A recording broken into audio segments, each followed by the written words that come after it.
एक सवाल, क्या आपके जीवन में कोई ऐसा है जो बाहर से बहुत अच्छा लगता है, केयरिंग, सेंसिटिव, अंडरस्टैंडिंग, लेकिन उसके साथ टाइम स्पेंड करने के बाद आप उन्हें नहीं, आप खुद को क्वेश्चन करने लगते हैं कि मैं ही ज़्यादा सेंसिटिव हूँ, मुझ में ही प्रॉब्लम है। अगर ये फैमिलियर लग रहा है तो सोचिए, क्योंकि प्रॉब्लम आप नहीं है, प्रॉब्लम वो पैटर्न है जिसने आपको खुद पे डाउट करना सिखा दिया है। नार्सिसिस्ट सुनते ही हमें लगता है कि कोई लाउड इंसान होगा ना, जो हर वक्त अटेंशन डिमांड करता होगा, लेकिन कोवर्ट नार्सिसिस्ट अलग होते हैं। वो आपकी रियलिटी नहीं बदलते, वो आपकी रियलिटी से आपका भरोसा ही बदल देते हैं। और सबसे डेंजरस बात, आपको ये पता भी नहीं चलता। धीरे धीरे आप उनसे क्वेश्चन करना छोड़ के आप खुद से क्वेश्चन करने लगते हैं। तो मैं आपको इस वीडियो में 5 ऐसे पैटर्न्स बताऊंगी जो आप रिलेटेबल फील कर सकते हैं। पहला, कॉम्प्लीमेंट दैट हर्ट्स। ऐसे लोग आपकी तारीफ तो करते हैं, लेकिन तारीफ के संग संग एक छोटा सा डाउट ऐड करके चले जाते हैं। फॉर एग्जाम्पल, आज तो बहुत अच्छे लग रहे हो, हाँ उस दिन तो एंड आप उसे सुनते, आपको कॉम्प्लीमेंट तो लगता है, लेकिन उसके संग संग आपको डिस्कम्फर्ट भी फील होता है। और जैसे ही आप ये बात किसी और के संग शेयर करते हैं तो वो कहते हैं, अरे इतना क्यों सोचते हो, ये तो कॉम्प्लीमेंट ही था। यही सबसे बड़ा नुकसान होता है कि आप अपनी इंट्यूशन पे भरोसा खोना शुरू कर देते हैं। हर बार आप खुद से क्वेश्चन पूछते, कहीं मैं कुछ ज़्यादा तो नहीं सोचने लगा हूँ, और यहीं से डिस्कनेक्शन शुरू होता है खुद से। Pattern 2, two different people.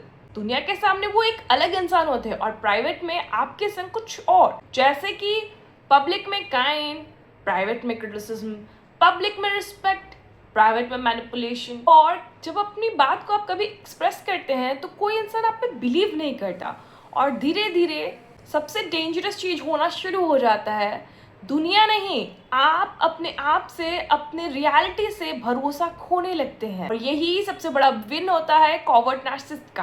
Pattern 3, endless guilt. हर कहानी में वो विक्टिम होते हैं और हर प्रॉब्लम की वजह या तो आप होते हैं या तो कोई और। आप एम्पैथिक होकर उनकी हेल्प करते रहते हैं, लेकिन कुछ बदलता नहीं है। बस बदलता है या कहें बढ़ता है, वो है गिल्ट। एक दिन आप ऐसा महसूस करते हैं कि आप सिर्फ उन्हें बचा नहीं रहे हैं, आप सिर्फ गिल्ट से बचने की कोशिश कर रहे हैं, और ये सबसे बड़ा ट्रैप है।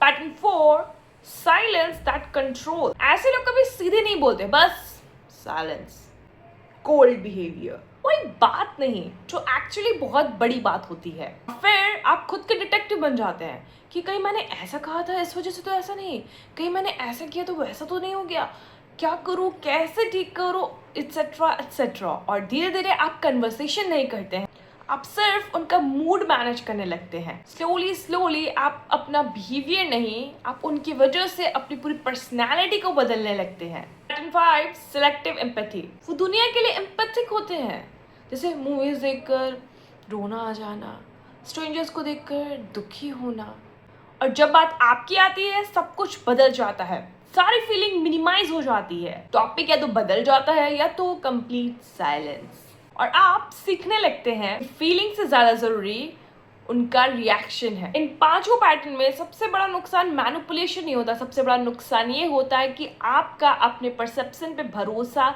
खत्म हो जाना, आपका मानने लगना कि यार मैं तो डिफिकल्ट हूँ, कोई मुझे समझ नहीं सकता, कोई मुझे प्यार नहीं दे सकता, कोई मैं ही हर सिचुएशन में ओवर रिएक्ट कर रहा हूँ, मैं इनफ नहीं हूँ। लेकिन ये सच नहीं है, ये आपकी पर्सनालिटी नहीं है, ये एक पैटर्न है जो आपके अंदर जगह बना लिया है। कोवर्ट नार्सिसिस्ट का सबसे बड़ा डैमेज ये नहीं है कि वो आपको हर्ट करते हैं, सबसे बड़ा डैमेज ये है कि आप अपने आप से भरोसा खोने लगते हैं। लेकिन अच्छी बात यह है कि जब हम इस पैटर्न को समझ सकते हैं तो हम उसे बदल भी सकते हैं। रिकवरी उस दिन शुरू होती है जब आप ये पहली बार एक्सेप्ट करने लगते हैं कि प्रॉब्लम हमेशा मैं नहीं थी। अगर आप इसे रिलेटेबल फील कर रहे हैं तो आप 15 मिनट का फ्री क्लैरिटी कॉल से स्टार्ट कर सकते हैं।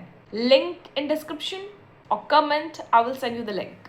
क्योंकि कभी कभी सिर्फ ये समझना कि क्या हो रहा है सब कुछ बदल देता है।